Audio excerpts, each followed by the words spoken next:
it shifts. The hackers, the criminals, the threat actors, whatever you want to call them, are continually innovating. They've got the next thing while you're asleep. They're still working.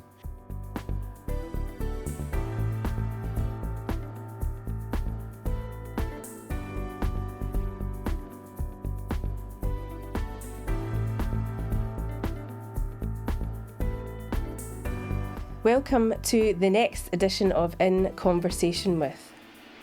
In this episode, we're going to be talking about security and resilience in critical buildings. And joining me on this episode are two real experts in their field, Ian Stuart and Brett Rowe.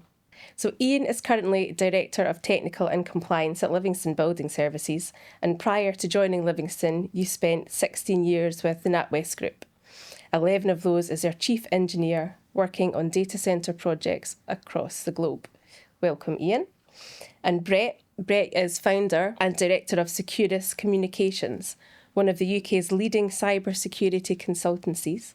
Brett founded the business 12 years ago after he spotted a gap in the market for a cybersecurity specialist who not only takes care of the security, but also puts service at the heart of what they do. Ian, Brett, thank you for joining me today, so let's get to it. Ian, with your background working for one of Europe's largest banks, looking after their critical infrastructure, what does resilience mean to you? So resilience is about not being offline. So it has to be the ability to continue operations. Now that could be through fault, failure, or just general maintenance. The resilience has to be the building, but it has to be the people as well. If you haven't got resiliency in your people, your business is not going to be resilient. So it has to be able to take the faults. And I think a lot of the time people don't look at the fault and failure as being a true outcome, but you have to build resiliency to allow for that fault and failure. Brett, same question to you. What does resilience mean to you from a cybersecurity perspective? I guess resilience from a cyber perspective is more around, much like Ian said, it's about making sure you're always on, always available.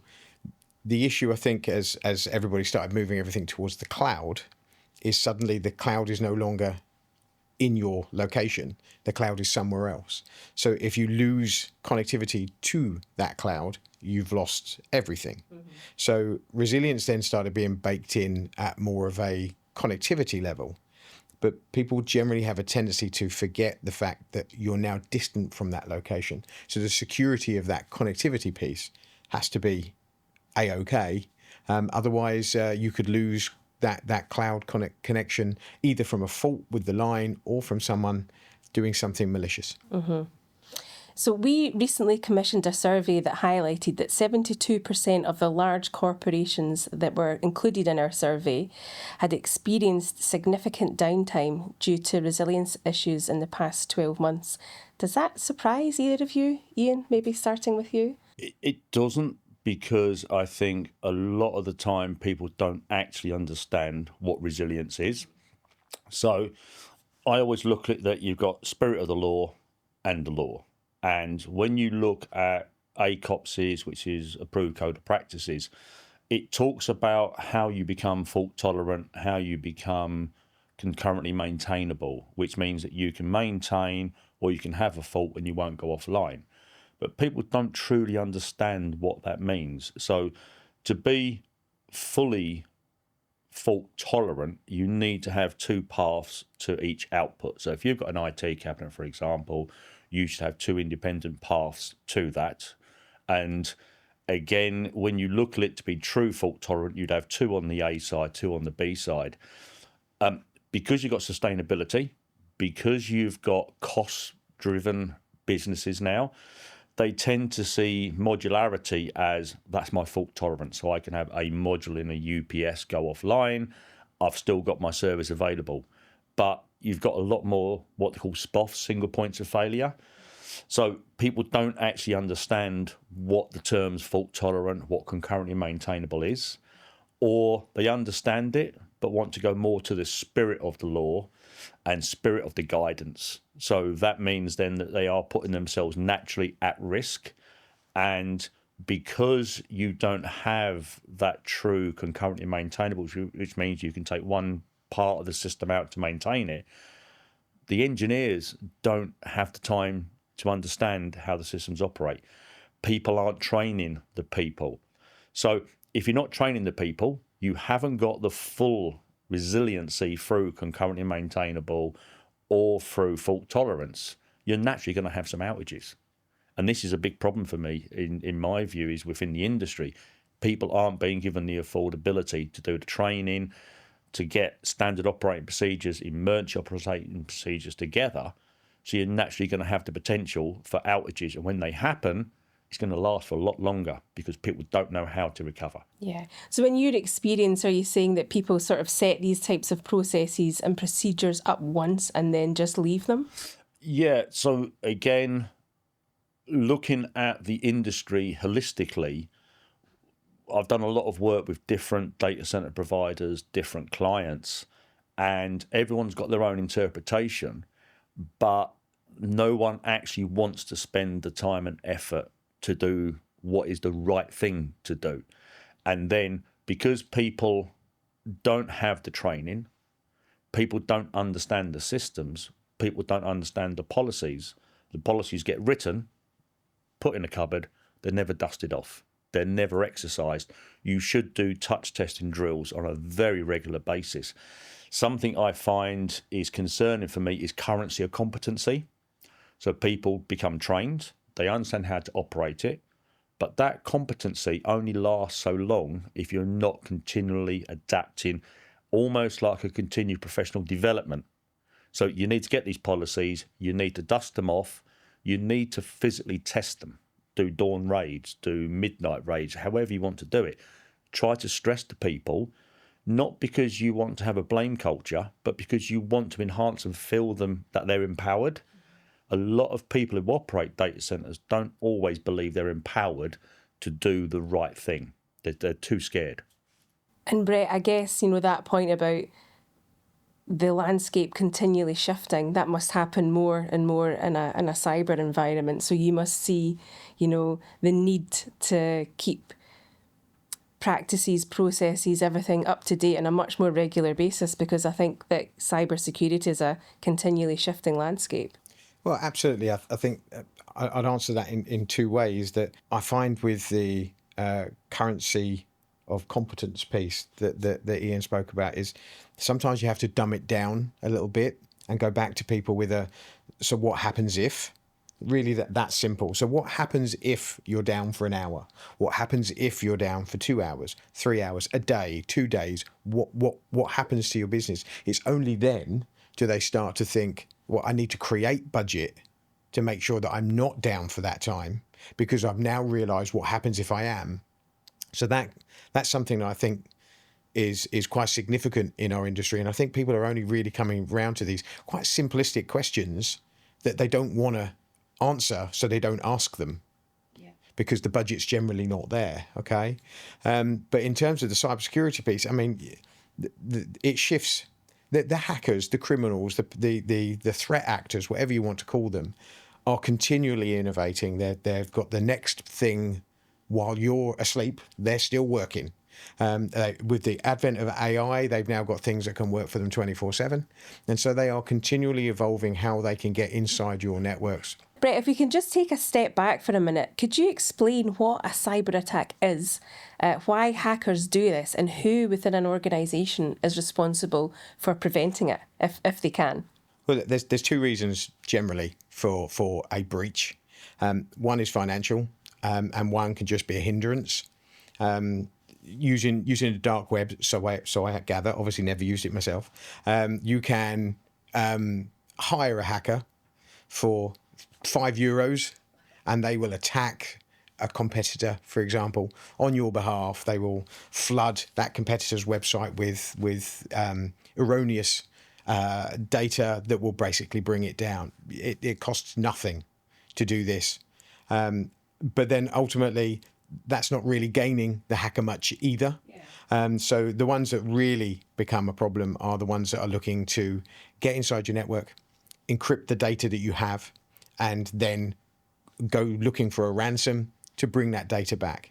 Now, just to put some knowledge out there while we're talking publicly, paying a ransom is just not the way forward. Very, very rarely, and I don't know of any actually, where the data is then released to you in a format that is usable. So effectively, if the hacker has breached you and they have taken your data, whatever you do, whatever you pay them, the chances of it coming back are very, very slim. So it's too late. So you have to do something, the prevention rather than the cure. You're mentioning there that people can use the dark web to get a hold of these services and these cyber criminals. And when they're doing it, you always hear about these groups and they give themselves names. So how do they choose their targets? Is it purely for financial gain because they're expecting to be paid that ransom? Well, yes, but more and more in modern times, it's becoming geopolitical. So you are looking at groups of effective cyber terrorists that are specifically targeting infrastructure within a country to try and bring it down or to try and slow it down, or to try and create mayhem. It's quite a simple process to do. There are generally easy targets. But then ultimately some of these governments are spending extraordinary amounts of money to try and prevent that. But the hackers are always one step ahead. I even, talk about it in customer sites. We're trying to be one step behind because you can never be one step ahead. So, Ian, you would sit possibly more on the physical side of a cyber attack. So who's responsible for these cyber security roles in the data centres and other critical buildings that you work in? And is that something that you're involved in? So I think from my perspective, what we would always look at is, from a cyber perspective, it would be things like our connectivity. So that'd be the BMS, the controls of the systems. So I think whilst our technology people that work for us, and like what you were saying about, having to have those preventions, the BMS is always something that can take you offline as well. And that's the building management system. So BMS is the building management system. So what that would do is that could turn off your AC, it can turn off your cooling, it can turn off your power in some instances. So now we've got to look at how do we manage and monitor the infrastructure of the building without it being liable to having a cyber attack. There has been some instances of this, and when you're designing systems now, you have to put your own firewalls in. A lot of the time, if you're looking at a co-location data center, quite often you can't give the client that information from the building management system, the BMS, not because anything's trying to be hidden, it's because you don't know if you're opening up a gate, or as you're saying, the door to the castle, it could be wide open. And then what else can they do once you're on your network? So I think from our perspective, that's the key piece, but it's that physical security side. So you can have all the prevention measures in the world, but if someone can literally physically walk into the premises, that's just as bad. So you have to make sure your physical security, your infrastructure security of your networks is robust, because then that allows the technology guys to actually manage those networks. Yeah, so I guess what we're saying is there's multiple layers to security. There's physical, there are building management systems that could be prone to hacks and attacks, as well as, you mentioned leaving the front door open. That could be just someone's, workstation, their terminal. There's a lot of routes into and in and around a company's But Emma, that brings you back to the first question you had, which was about resilience. So how can we build resilience into all of the solutions? That means if the physical security or the physical security aspect within a data center is breached, then to make sure that we have additional services in other data centers that can take over that load. So with Asanti's help, we've built our infrastructure across 3 of those data centers, and we write the data in all 3 at the same time. So we could lose a data center in that physical way or in a cyber breach way, and a customer won't know because we've got the other 2 to take on that load. So you have to look at those solutions in such a way that says, well, going back to that, what happens if? Okay, so we've lost a data center, what should we do? Let's build 2, let's build 3, 4. How many do you need? What is the what happens if moment? And I guess in Ian's former world, where algorithmic trading was in the mix, you're in a situation where you can't lose it for a nanosecond, let alone an hour or a day. So building those kind of solutions must have been fun. Yeah, but again, you're talking about having data across multiple data centers. Yes. Do people actually understand about active, which is having both of them, having the information, receiving the information, processing at the same time? Because, again, I always feel that if the technology is more robust, more resilient, then the infrastructure potentially can become more fault tolerant and more concurrently maintainable because your technology. But I don't think anyone's brave enough at the moment to say we're going to rely on a pure technology resilience so you can back off from the infrastructure. So I think both of them are as equal and as important. But people, again, it goes back to that piece. Do people actually understand what they're getting and how they're operating? Do they understand about the active? No, and you made a point in a previous conversation where, being brave enough to go in and switch it all off to prove that solution works. And not everybody does. And what's the point in building a solution if you don't test it? And I know you're a big advocate of that. Yeah, you've got to stress test these systems. You have to be confident in the infrastructure. You need to give the people the tools and the mechanisms in which to operate the data center.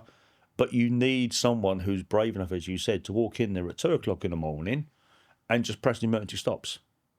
Actually shut the system down. It should operate. It should be resilient. You should have uninterruptible power systems, UPSs. You should have generators. That system needs to work. There's no point in having it if you don't test it. Yeah. Because you need to test it under controlled conditions, not when it's gone dark. So, Brett, you mentioned there that, do customers come to you and ask you to design these systems? Are they aware that they need to have this failover or this active environment to really deliver resilience into their businesses? Or is that something you're finding that you have to educate people on? I think in the past, Emma, it was very much an education piece, but I think most of the clued up, sort of IT manager, IT directors, solution managers, whatever, they pretty much understand now about resilience and about perhaps more about the what happens if moments. But I guess where I'm struggling is we find that people put their eggs into a singular basket. Without mentioning any names, I went to a customer not that long ago, and they took great pride in drawing on the board all that they had for resilience. And I asked them, so the bit in the middle, that bit that you've got in a cloud in the middle, who runs that? And they gave me a name of a telco in the UK. And I said, so those bits on the outside, who runs those? And it was the same telco. And literally, as he said it, the penny dropped. It was like, so if that telco has a problem, I have a problem. Okay, we need you. How do we get resilience to all of these things? So sometimes you have to take the step back to look at it a little bit more helicopter view and say, well, actually, that doesn't look right. Yeah. I mean, and thinking about recent cybersecurity attacks, thinking about Marks and Spencer's, thinking about Co-op. So these are retailers. We don't hear about this happening so much to financial institutions. Is it because they are more heavily regulated than retailers, or is it we just aren't told that it's happening to these large financial organisations? I think when you've got a regulated business, they're naturally going to be more resilient. They're going to naturally be more robust. Whether everything is fully detailed out to the public, I can't say. But as I said, the main difference is financial institutions are heavily regulated. So when you look at these approved code of practices, a lot of the financial institution businesses have helped to write these policies. The one thing I would say with a lot of the policies from the regulators, they talk about businesses. So there's certain terms since the financial crash in 2008 where they talk about an IBS and an ES, so it's important business service and enabling services. They talk about the business function, but not about how that function is actually delivered, as in the data center side. It says you must be resilient. It's down to the individual businesses to understand their risk appetite. So again, what clients need is for auditing, for management, and an open network of infrastructure. You need that ability to have those adult conversations. So I think financial institutions are naturally what I would call, and this is not disrespectful to anyone else, but they are more of a client that actually understands their needs, their wants. They're an intellectual client, is probably the best way to describe them. A lot of retailers are just about the money, product going off the shelf, money coming in the bank. Financially regulated businesses have to look after the customer. And a lot of that's come out through these IBSs and ESs. So I think, yes, there will be, with certain institutions, issues that may not necessarily be called out.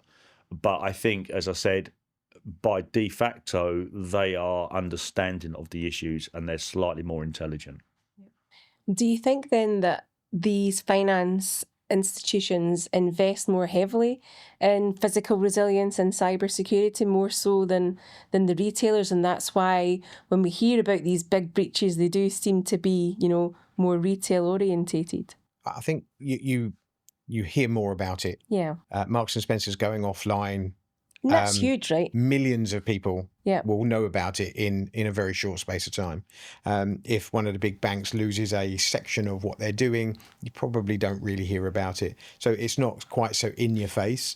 I guess to answer your question there, it seems evident from what we've seen over the last few weeks that perhaps retailers are not spending as much money within the cybersecurity space as perhaps the big banks. So ultimately, the answer to your question is probably yes. However, I think from what we've seen from whistleblower information from Marks and Spencers, it was more about process than it was about technology. It was about not knowing what to do next. And are there any regulations for retail environments? Do they operate under any? We've got the Financial Conduct Authority, obviously, for the finance industry, but does that exist for retailers? Sure. Yeah, I think the ICO will almost certainly be informing everybody of what they've done about, Marks and Spencer's, Harrods, Co-op, which were the recent big things. So I'm sure we'll know in due course once they've done an investigation. And until that investigation is done, I guess it's difficult to comment too much further. Yeah. And will they take a deep dive into that, really, or will they just give a high level, here's what we found, or do the retailers get a rap on the knuckle from the ICO for their operations? My understanding is the ICO take what the company gives them as gospel.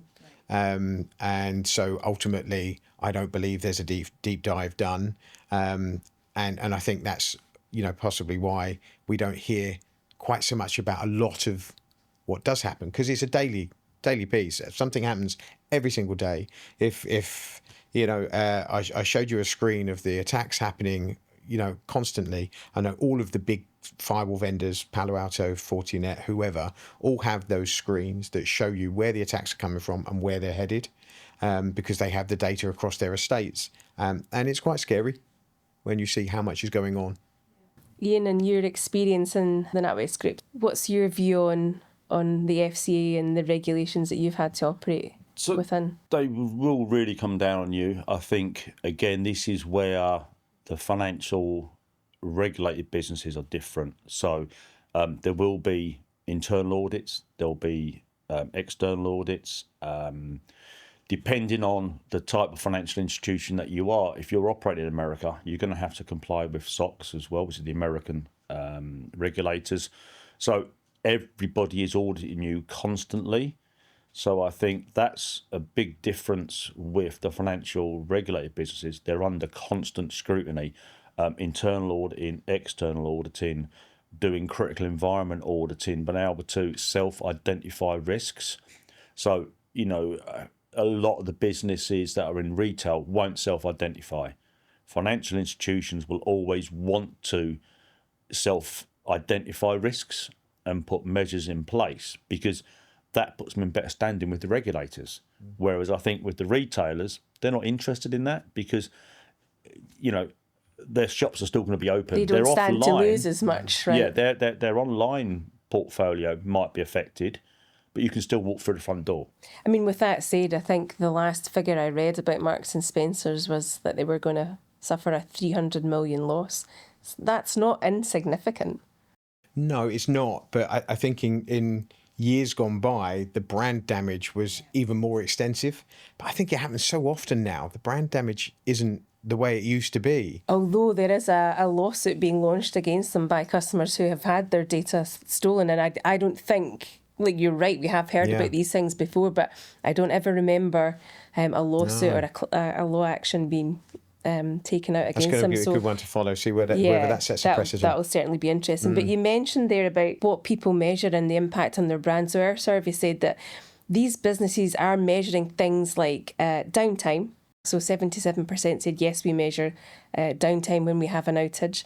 And they also measure financial losses. So 73% said they do monitor that. But what are the other impacts on a business when they do suffer that outage? What else should they be measuring, right? I do think that the bits that you've mentioned are there, and the brand piece is the bit that's more extensive.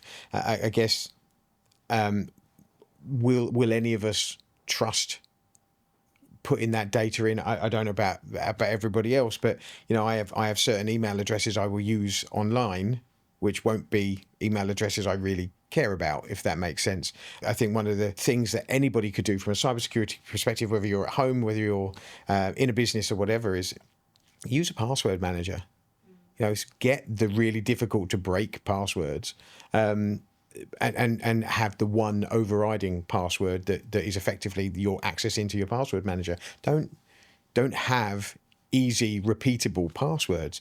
Get 2FA lined up on all of your devices and on all the portals you use. Make sure that you've got that two-factor authentication. That means you get a text with a code that you have to put in that gives you access. These are really simple things to do, and I know if my mum's anything to go by, this is not easy for her. But ultimately, it's something that you've got to do to protect yourself. You've got to give yourself the best chance. And by putting really difficult passwords together, and by using some kind of multi-factor authentication, it has to be your way. If you're not doing that, you're pretty much putting your hand up saying, "Come and take what's mine." What about the random password generator that your smartphone will offer you? Do you think that's secure enough? Yeah. Yeah. Always take it. Still, if it's leaked, it's leaked. But it means you can go and change. I have a password manager that we use. I could change every password I've got with the click of a button. So we've talked there about the role really of the regulators, but what about the supply chain, right? Surely each element of that chain needs to be compliant, or as you mentioned previously, if there's a single point of failure. Yeah, so you're always only as strong as the weakest link, right? That's just how it is. And compliance now with all of the regulators has changed to the point where they now want you to look at your supply chain, both upstream and downstream, about how compliant they are. So it's not just about you any longer, because you can follow all of the processes, but if everybody around you doesn't, then you're still able to be breached. So you now have a regulated need to check your supply chain. So whenever we run through our compliance, which is every 2 years, we have to go back to all of our suppliers and ask them the same questions of what have they done, where are they in their compliance, and really what you need is a supply chain that is fully compliant with hopefully the same regulation, whichever one that is, and there's various that are out there. So you must make sure that upstream and downstream to you, everybody is following the same methodology. So I guess perhaps for you, Ian, supply chain might be slightly different. Would that be contractors you've got coming into the building, or do you look at all the suppliers that are bringing kit into your buildings? You've got to look at everything. So it's your manufacturers of things like your UPSs, your intellectual power systems, your generators. Where do they get their components from? You've got to look at it from sustainability as well as infrastructure management, as well as security management. Are these systems connected to like a web browser to say to you, right, I've got an issue with my UPS, I've got an issue with my generator. Do they automatically ping this information out? Where's the information going to? So I think everything needs to be pen tested, a bit like with the BMS, the building management systems. You have to understand where the data is, what can that data mean to someone, and is it going to be independent? And what I mean by that is, does it detail out that customer A or customer B and start flashing up with that customer's name? Or is it just a packet of data that they know site 1, 2, 3 has got a UPS fault or it's got a generator fault? Because then it anonymizes the information. So the end user gets to understand it, but if anyone was to breach that system, they don't actually understand where specifically that information is about. It's really interesting. You go down to component level. So where the components within the item come from, just in case. Yeah, because there has been cases that you know of within the industry where packets of information about a certain system gets pushed out and people don't know that these are getting pushed out. So certain UPS manufacturers we would only recommend because we know that all their technology is being pen tested, their components are tested, we know where the information is going to. And the businesses that you're working with in your role at Livingston, are they thinking this deeply about the resilience and security? Presently they're not, and I think this is what, by me coming into Livingston's, it's because I knew not there's a gap in the market for our own personal gain. There's a gap in the market that we want to help our clients with. There's a real need for it. Because there's a real need and almost want for it. Once people actually understand the complexities and the potential issues and harm that can come if they get it wrong, they're not understanding that. And that's not, again, I'll go back to the point like I said before, they need to be intelligent. And it's not saying they're not intelligent.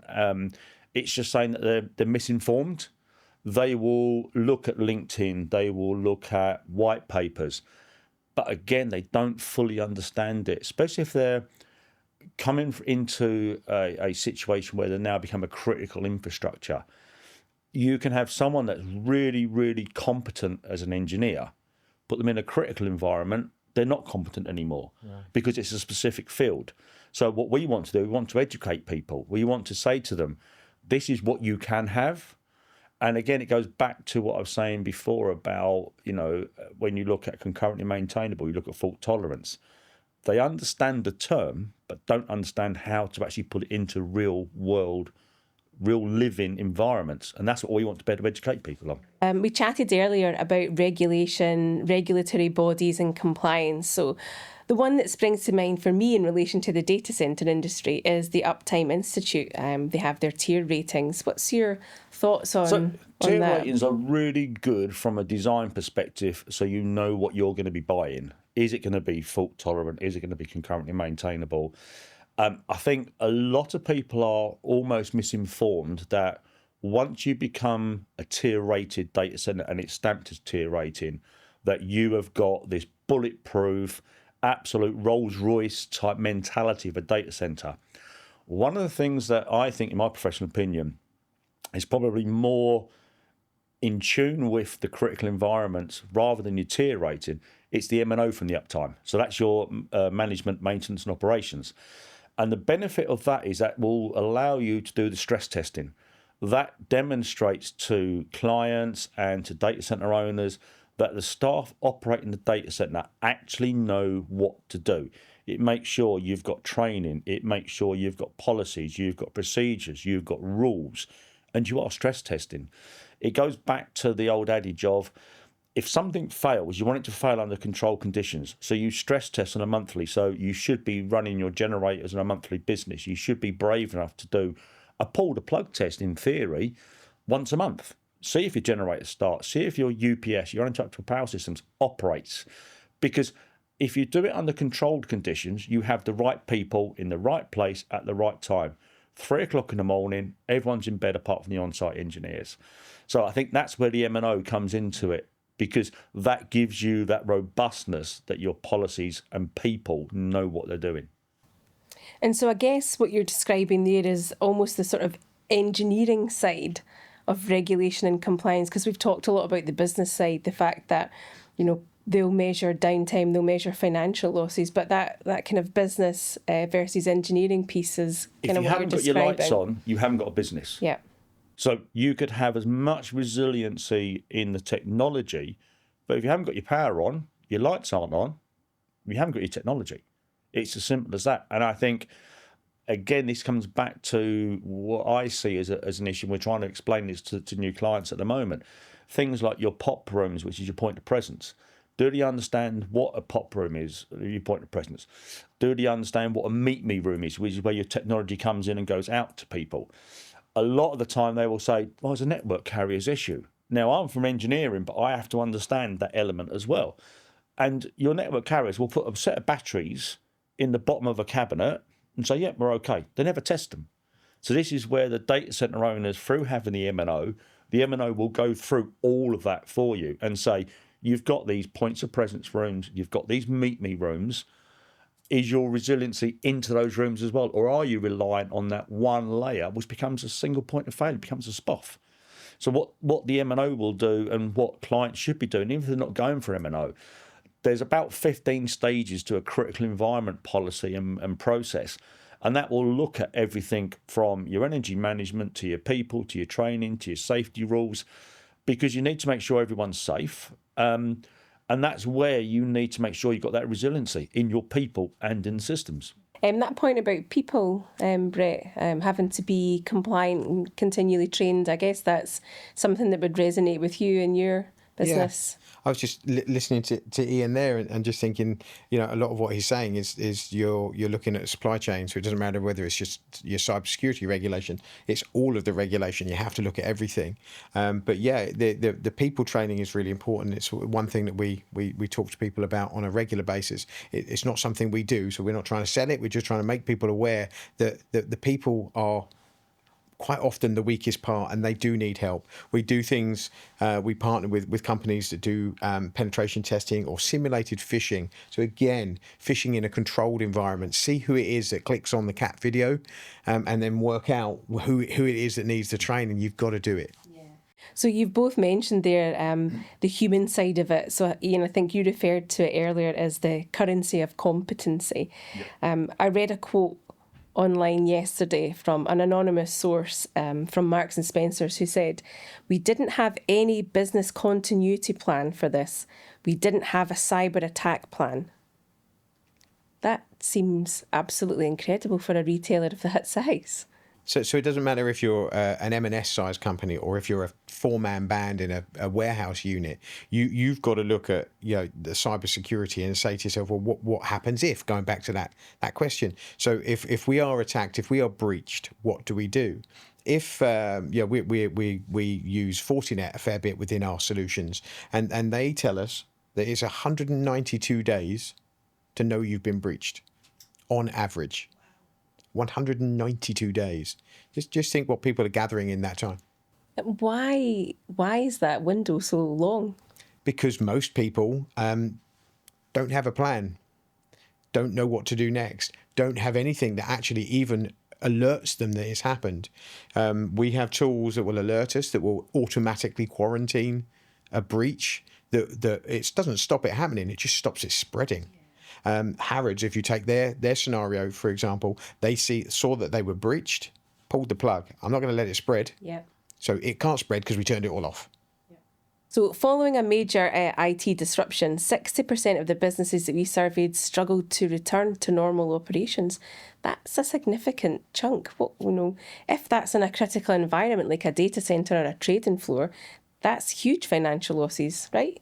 It would be, but again, I think this is where, if you're a regulated business, you've got the policies in place, you can recover. Go back to what Brett was saying, a lot of people don't have that. So if you haven't got a regulator constantly on your back, these businesses are not looking at that.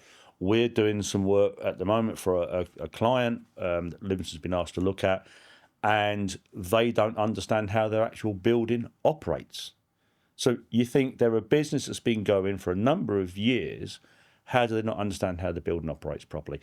This comes back to the currency of competency. Somebody was competent at some point, train the trainer mentality, brought it down, but they're not stress testing their systems. They're not understanding the systems. So that's where it happens.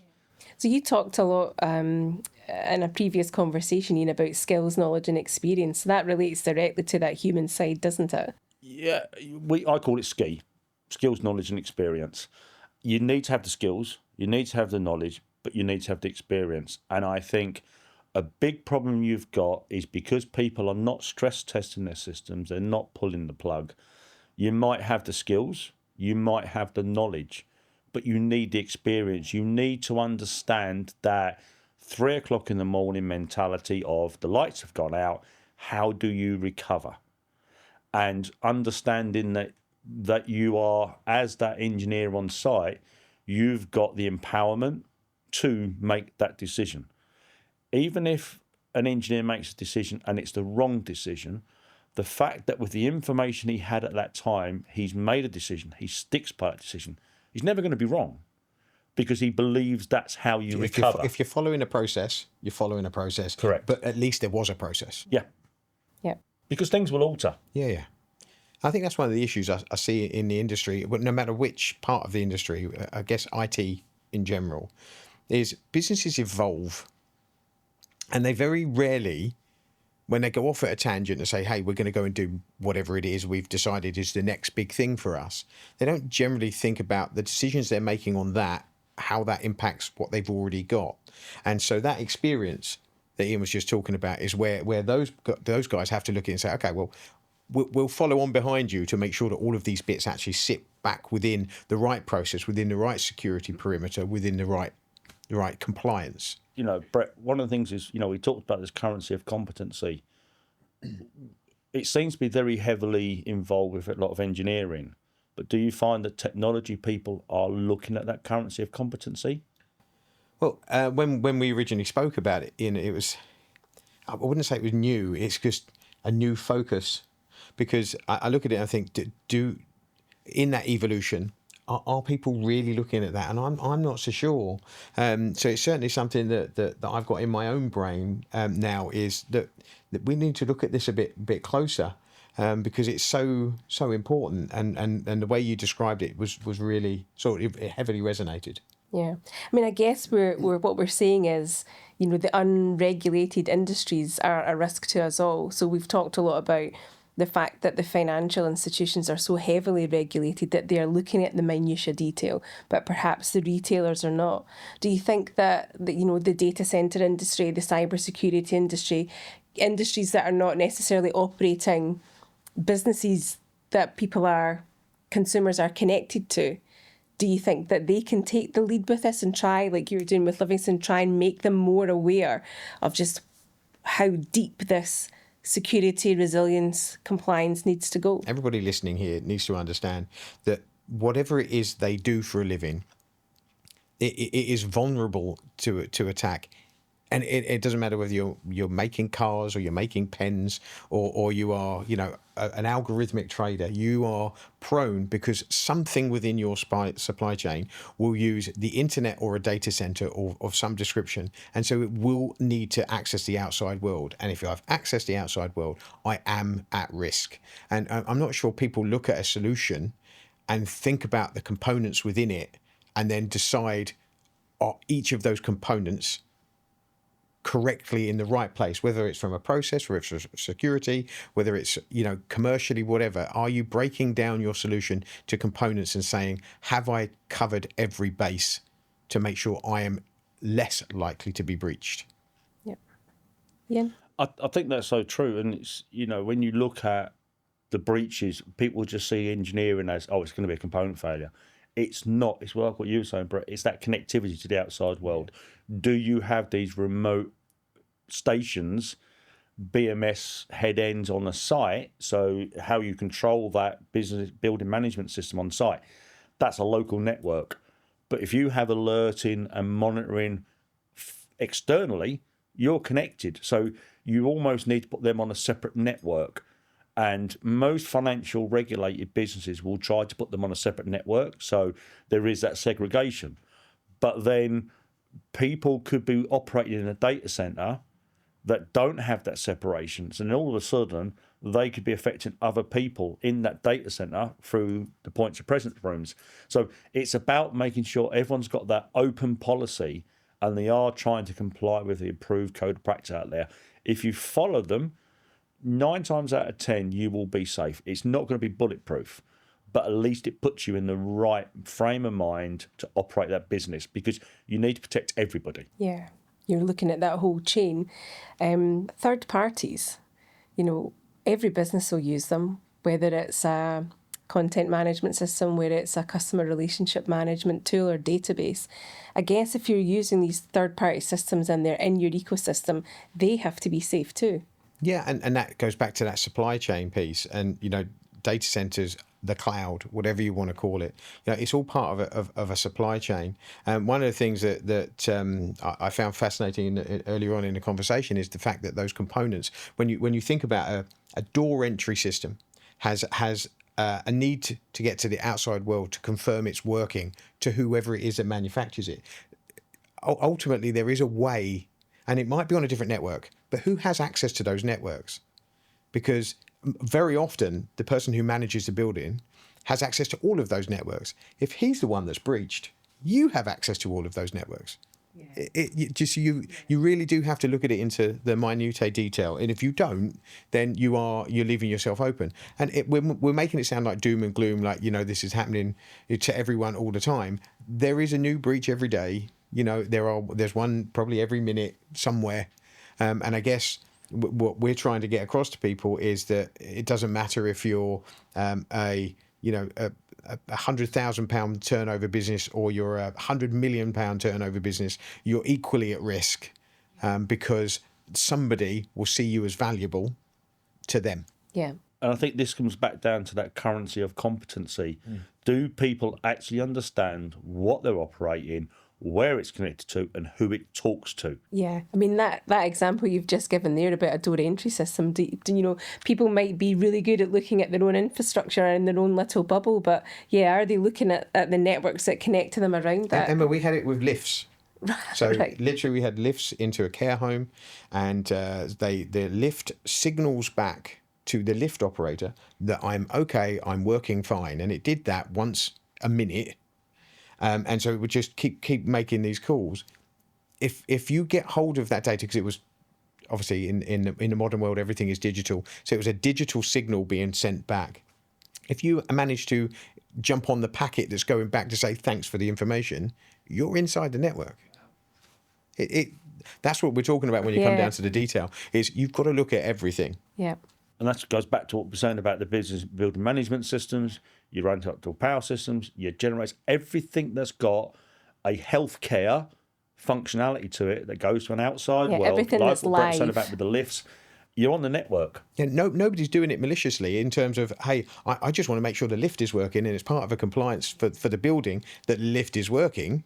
So I've got to do it. But it's how do I make that secure? And do you think the suppliers, so just to continue with the lift example, should these suppliers be making the businesses, the buildings that they're installing these pieces of equipment in, that actually you need to consider this now as part of your cybersecurity strategy? If it's a regulated business, so a financially regulated business, any information that officially goes out, that place, domain, wherever it goes to, should be penetrate tested. And that, Brett, we was having a conversation on that before about penetration testing of the network securities.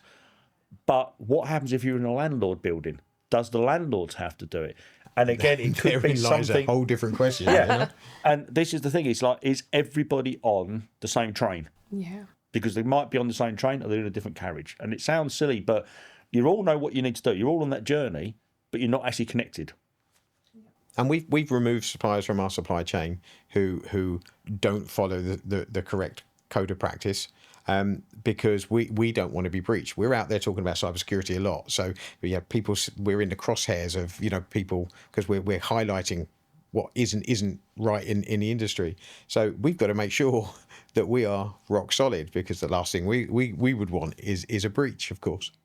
I mean, it's incredible, really, in this digital world that we now live in, that people still aren't thinking this way, and huge businesses are still really exposed to these types of of breaches. I find it actually incredible. I just wish we could get to more people, and podcasts like this are exactly the right way to do it. You know, if you can start looking at a solution down to the component level, or in Ian's case, if you're looking at a building management scenario down to the component level, so whatever it is you're doing, you've got to look at every last bit of it, or make it somebody else's problem, but you must trust those people implicitly. And I think that comes back to what a lot of people see, is that they put the risk out to somebody else. It's their bag, it's their issue. It's not, it's ultimately yours. You can't pass blame down the food chain. You have to accept that responsibility. Yes. Yeah. And within businesses that are having these failures, these data breaches, what do you think is leading to these? Is it, we've covered skills, but is it budget? Are they leaving enough budget in their annual planning? Do they have the right staff in there? What can they be doing better? It's an interesting question, and I'm going to answer it in a slightly weird way. If you have a house and you get burgled, you will spend an extraordinary amount of money on security going forward, with an alarm system and all of those things that means that because you never want it to happen again. And I'm finding the same in our industry, is until someone actually suffers it, they don't create the budget for it.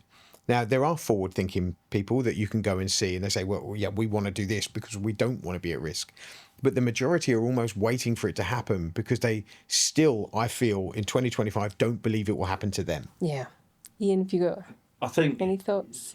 Some of this, from an engineering perspective, it comes back to, again, until they have that outage, they don't look at their infrastructure.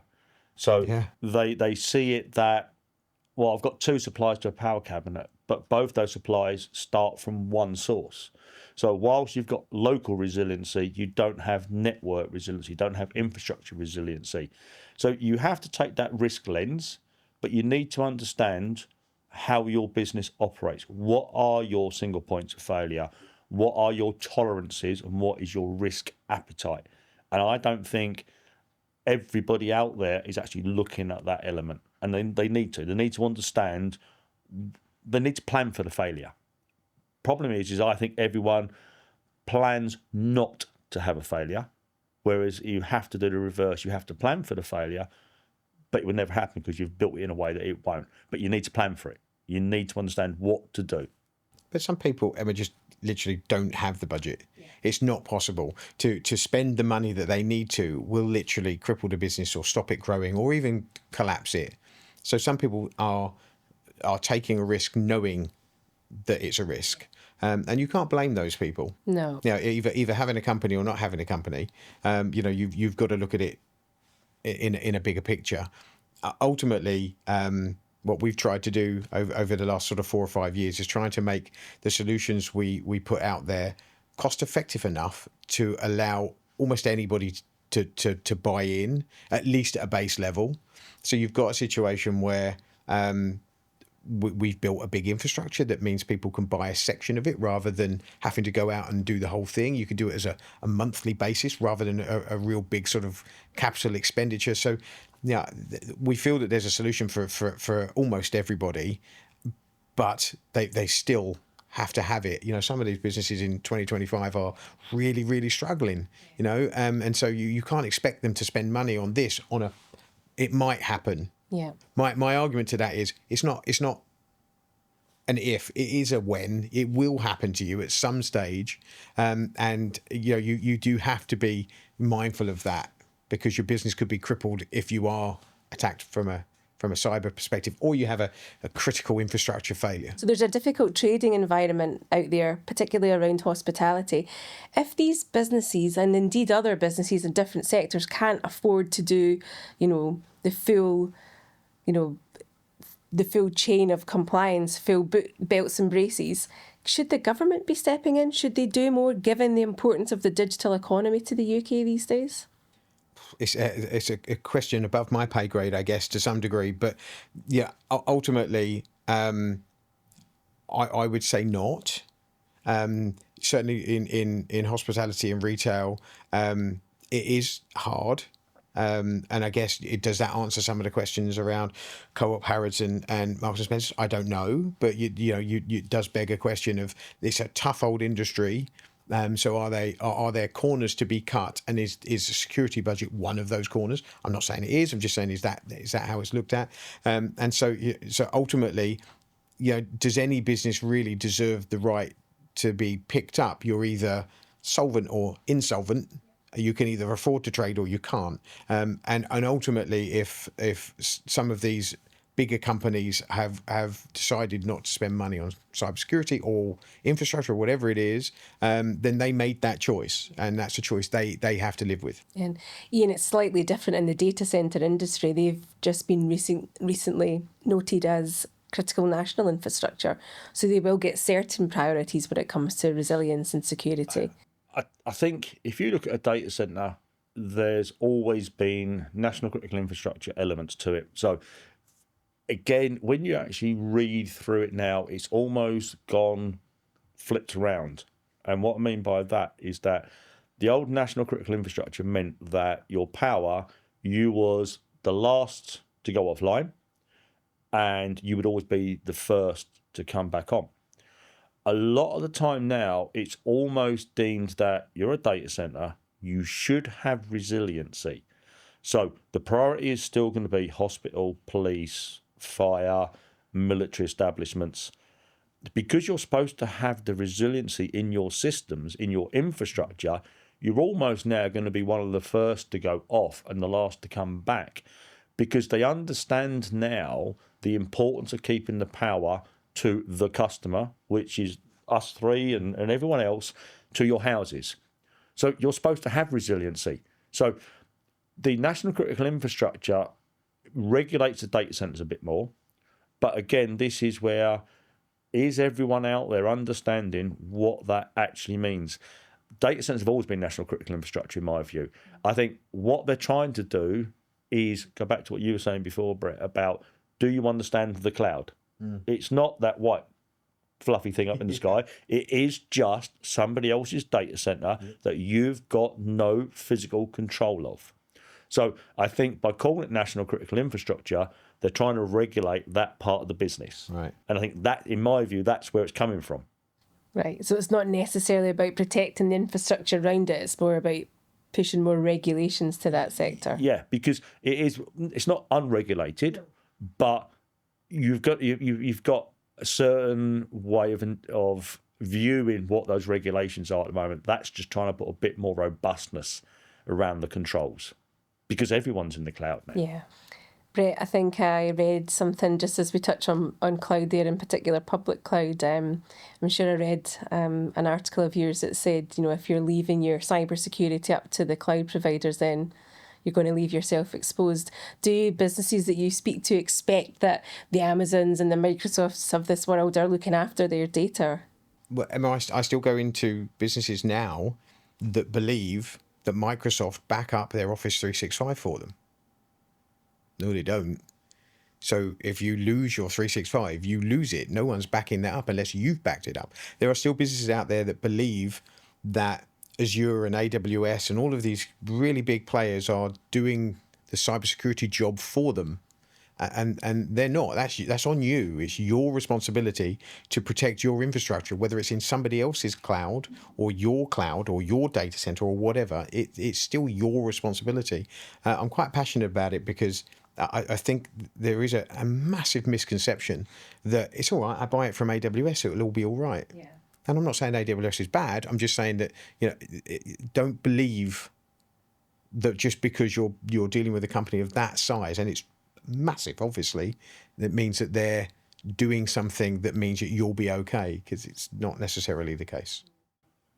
I think, when you look at it, there is a market out there at the moment for smaller, almost containerized data centers. So you are separated. So people are now saying, do I want to be in the cloud, external, or do I want to be on-prem cloud?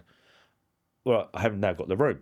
So what do I do? So you look for a containerized solution. Yeah. You look to how can I work with data center providers. So do we again, do people actually understand what the difference is between a traditional co-location data centre to a wholesale co-location data centre, whereby you've got more control, you've got dedicated plant, you've got dedicated engineers, whatever it might be. But do people actually understand there is a real variance in a data centre between colo, per rack, wholesale colo? And I don't think everyone out there actually understands what the variances are. And that will lead to what you were saying, Brett, that people will say, don't worry, I've sent it out to those people, that's it, it's all gone. My risk has gone, someone else's bag to look after. And it happens. And it happens because people aren't intelligent enough. And again, I'll go back to that. And it's not saying people are stupid. It's they're not given the right information to make those intelligent decisions because they just read the brochure. I've seen it before where a data centre has said they are 2n+1 on every string. You go and do a physical audit on them and they're at n. And you look at the sales brochure and say, when we've built this data centre, it will be 2n+1 on the A, same on the B. At this point in time, we haven't sold that space, so we've not fitted it out. So we haven't built it yet. Yeah, and that's what's happening because people think they read the brochure, it's down to them, they push the risk down the line. Just as we're clear, Asanti don't do that. No. No. Brett, Ian, this has been a fascinating discussion, but I wanted to close just by touching on a subject that's all over at the moment, and that's AI. So from a cybersecurity perspective, Brett, is that a help? Is it a hindrance? Is it another route into a business? AI is a threat and an opportunity for everybody. I don't think anybody would argue with that. From a cybersecurity perspective, you've now got AI being used to attack and AI being used to defend. So it's kind of a stalemate kind of situation. From our perspective, we have AI running most of our core network, so it's effectively self-healing. It knows what to do with itself. It knows how to route things. And so ultimately, we've been using AI for a lot of years, and it's now becoming more extensive. So I'm a big embracer of it, but I also have a bit of a fear of it. One thing that I do fear about for AI, specifically if you're in the UK, is the amount of power that it needs to drive is something that we don't have. And so, ultimately, if we were to embrace our AI completely as a country, we'd need more wind farms at least. Well, and we'd also need those wind farms connected to the grid, right? Because that's absolutely. the big challenge. Yeah, so it's a strange one because I don't know how we would power it if we are genuinely going to be the Silicon Valley of Europe. Yeah. Then I don't know how we power that. I think that for me is a real concern. I've done some auditing recently on some data centres, and where you would have a co-location hall, and you would have maybe 40, 50 cabinets in there, and you'd probably be putting 200 kilowatts in that space. You've now got individual standard U-height cabinets. They're pulling 150 kilowatts in that single cabinet. So how do you get your air conditioning? How do you get your airflow? How do you get your power? How do you get your backup? And the way that some of this AI is working, from what I've seen from an engineering perspective, it can literally switch on and switch off. Yeah. So the problem you've got is you've got no load, 50%, 100% load, and it can swing straight through. Your air conditioning can't react that quick. Yeah. So you've got to understand how to get that environment. If you subcool an environment, you cause yourself a lot of problems. But it's also from a power perspective. How do you design your power with that space? I think, as you said, with AI, do we have the right power capacity in this country? We don't. I think I've looked at some in America recently as well, and they are going to start to struggle with some of the grids.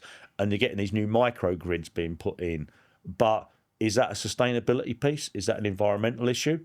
And I think you've got to try and weigh it all up. Your sustainability, your environmental, and your resiliency. And I think AI is brilliant. As you said, you can use it for defensive, and you can use it for a lot more intelligence to get you that sustainability. But it causes you a lot of problems from your infrastructure. You can't have a system that's 0 to 100% swinging on and off like that. It causes you a lot of problems with your infrastructure. I mean, it's definitely a challenge for the data centre industry, particularly commercial data centres like Asanti, because there are two models for AI. You have the training model where that large language model is learning and being fed algorithms. That time period is short. It can be 6, 9, 12 months. Once the AI has done all its learning and it's deployed into an application, it's just a standard application. So, ideally it's located as close to the user as possible. So how do you build a commercial facility for such a short use time frame when actually the average co-location contract is 8 years? So we hear about all these data centres, 400 million invested here, there and everywhere, but, who's going to use them? How will they ever be commercially viable? And then when you look at from an infrastructure perspective, if you're not putting the load into that data centre, you become inefficient. Mm-hmm. You become inefficient, you're not going to start to get your environmental statistics that you have to be able to provide to. But then you've also got the other swing with the infrastructure, which is if you've got a very power available infrastructure and you're not using it, that causes you problems from a health and safety perspective, because you're not going to have the fault currents to operate breakers. You're not going to have the efficiency. You're not going to get the water flow through your system. So then you start to get water issues. You then start to get contamination issues. Your systems just, if you've got a generator system, you need to be putting at least 30% across that engine for it to operate, or else you start to get a lot of issues with the generators failing. If you've got a business where you've got, say, 200 kilowatts, and then all of a sudden, as you said, you've been through that learning exercise, and you go from that 200 kilowatts down to, 1 kilowatt, your system can't operate like that. Your infrastructure is going to struggle. So then you've got to start thinking about, do I have to then start putting false loads in to get my load up to make myself more efficient? So you're actually putting dummy loads in almost and load banking the system. That's inefficient. It's costly, and people won't be doing it. But then all of a sudden, you're going to find your infrastructure is going to fail because it's not been operated correctly. So I think, as you said, it's in the commercial world, it's a real problematic issue, and no one actually understands it yet. Yeah, I think the commercial models for data center operators is going to change. It will evolve, and it will be interesting to see over the next sort of 4 or 5 years how that happens, and who takes the lead. Yeah.